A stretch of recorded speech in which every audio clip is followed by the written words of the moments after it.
de la vestimenta del mariachi, del traje, y voy a usar la expresión, el traje de charro. ¿Qué relación entre esto, el traje de charro y el mariachi? ¿El charro y el mariachi son lo mismo? ¿Cómo se identifican? El primer símbolo nacional masculino de México fue el charro. Y se conforma y se consolida como tal a mediados del siglo XIX. Aquí también sucede lo mismo.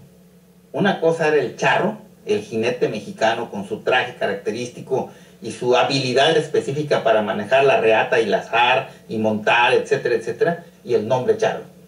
También muchas veces a ese jinete mexicano no se le llamaba charro, se le llamaba nada más ranchero.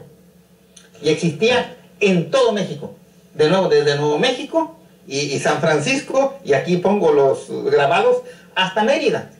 Si tú ves el México a través de los siglos, vas a encontrarte una litografía de la Catedral de Mérida con un charro en primer plano. Siglo XIX. Tú sabes que es de 1880, 90 y tantos el libro. El charro fue la primer figura que simbolizaba al mexicano, desde mediados del siglo XIX. Y así lo entendió Maximiliano. Maximiliano fue el primer gobernante, hasta donde da mi idea de saber entender, que oficialmente se vistió con el traje de charro. Él mismo diseñaba sus trajes de charro.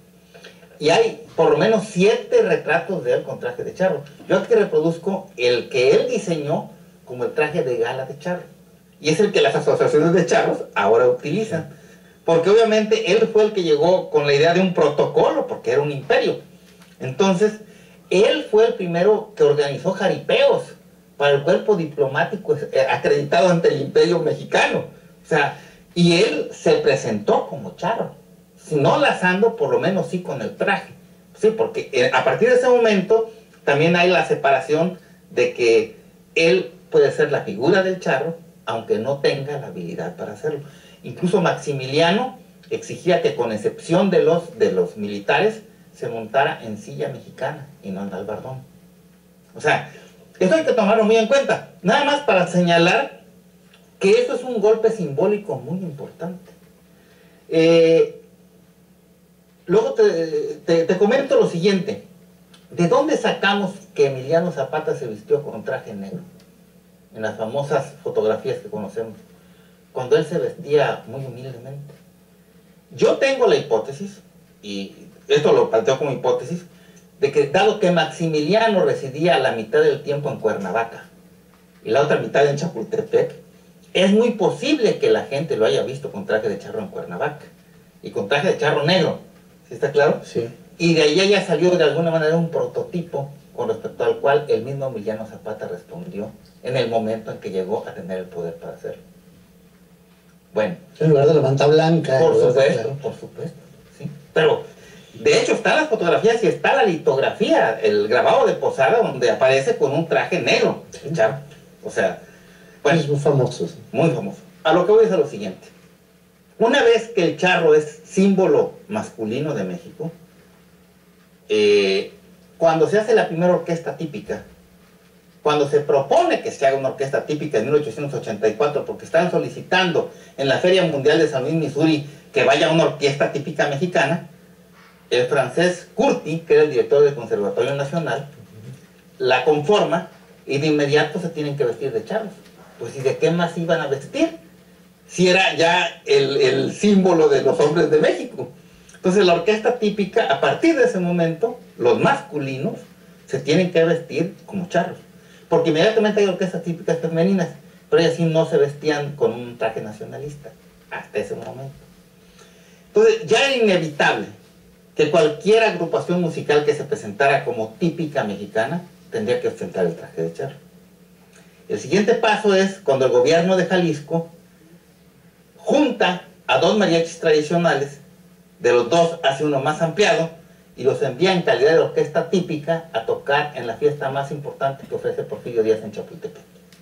Y ahí entonces ya tenemos en 1907 la primera conjunción del mariachi con el traje de charro. Es muy difícil que se haya dado antes, porque el traje de charro estaba absolutamente fuera del alcance de los músicos populares. Todavía en la década de los 20 y de los 30, y aquí están las fotografías, los mariachis le hacían la lucha a vestirse como charros, pero no tenían el dinero para pagarse el traje. ¿Qué fue lo que hizo el Mariachi Vargas de Tecalitlán para poder tener su primer traje de charro? Porque la primera gira la hizo con traje de manta. Ahí está la fotografía en Tijuana. Llegan a tocar con traje de manta porque no tienen para traje de charro. Regresando de Tijuana, lo primero que hace Silvestre Vargas es hablar con el presidente municipal de su pueblo de Tecalitlán y decirle, oye, consíguenos un traje de charro y te lo pagamos con serenatas los domingos por la tarde. Y así fue como le hizo. Así fue como pudo vestir a su mariachi de charros con cargo al municipio, pero pagándoselo con serenatas. Y vas a ver que la mayoría de los 30 y todavía en los 40, fuera de contados grupos, andaban parchados, entre comillas. O sea, unos sí y otros no. Unos con una medio cosa arriba y con el pantalón abajo totalmente como cualquier obrero de drill. Porque no era fácil, ¿sí? Pero esa confusión se dio. O sea, el mariachi moderno hoy en día es impensable sin el traje de charro. Por esa razón. Porque a la hora de reformular ese nuevo símbolo que se está construyendo, se echa mano de símbolos que ya están forjados del pasado. Y el principal de esos es el del charro. Claro, esto no fue así de fácil. Todavía estás hablando de 50, 60 años. Pero estoy hablando de que todavía en los 1950 la Asociación Nacional de Charros exigía al gobierno que no los dejara vestirse de charros. Porque era ofender el traje nacional. ¿Sí está claro? Y ahí están las caricaturas de Abel Quesada dando cuenta de que exigen que se los quiten, que no los dejen usarlo. Pero es que estos elitistas de las asociaciones de charros no se daban cuenta de ese doble movimiento vascular que hace el mariachi y el charro cantor después de la Revolución Mexicana. El charro cantor representa al patrón que se abaja a cantar con el mariachi, y el mariachi con traje de charro representa a los peones que suben de estatus. Y se da esa fusión simbólica ficticia, imaginaria, sin duda, pero eficaz, de esa conformación de la nueva imagen de toda la nación. A ver, permítame detenerme ahí y hacerte una pregunta. Parecería con digamos, con este proceso evolutivo que una cultura popular emergente y una cultura elitista se unen y armonizan, ¿sí? en el hombre charro mexicano, ¿sí? Que es entre mariachi de a ratos, porque canta, el hombre común que de pronto le da por cantar mariachi, y finalmente es el símbolo del hombre, ¿sí? del varón, quiero decir, del hombre mexicano macho. Es así, o sea, ahí se da esa unión y ahí se armoniza, ahí se deja de ser peón y patrón y se convierten todos en hombres. No de todo. ¿O todavía permanece la división? Permanece la división, pero hay un recurso imaginario a que se atenúa. Eso es lo que yo quise dar a entender. O sea, a final de cuentas, Jorge Negrete anda con el chicote. Ajá. Y anda acompañado de un mariachi dando serenatas, con dos mariachis hasta con el arpa a caballo dándole la serenata a María Félix. ¿Sí está claro? Sí. Pero ellos ya también vestidos de charros. Pero sin embargo, hay que precisar esto. El charro propiamente dicho, el que se fajaba en las labores del campo, no eran los dueños de las haciendas, ¿eh? Esas labores son verdaderamente exigentes. O sea, ahí también los dueños de las haciendas generalmente nada más lucían el traje y bueno, sabían montar y todo, pero no eran los que ordinariamente hacían ese trabajo tan pesado. Lo otro que hay que señalar es que en los 40, si reproduzco yo una pintura, ya estaba en el imaginario los charros mariachis afeminados, ¿eh? No sé si la viste en el libro. No la noté, pero... Bueno, pero ahí vas a encontrarla. Como no es ninguna novedad que nos quieran descubrir ciertos personajes de que ahora hay mariachis homosexuales en Puerto Vallarta, no sé qué. Ha habido mariachis homosexuales todo el tiempo. O sea, pero eso, y están vestidos de charros. O sea, las cosas no son tan lineales, ni son tan nítidas, ni tan puras.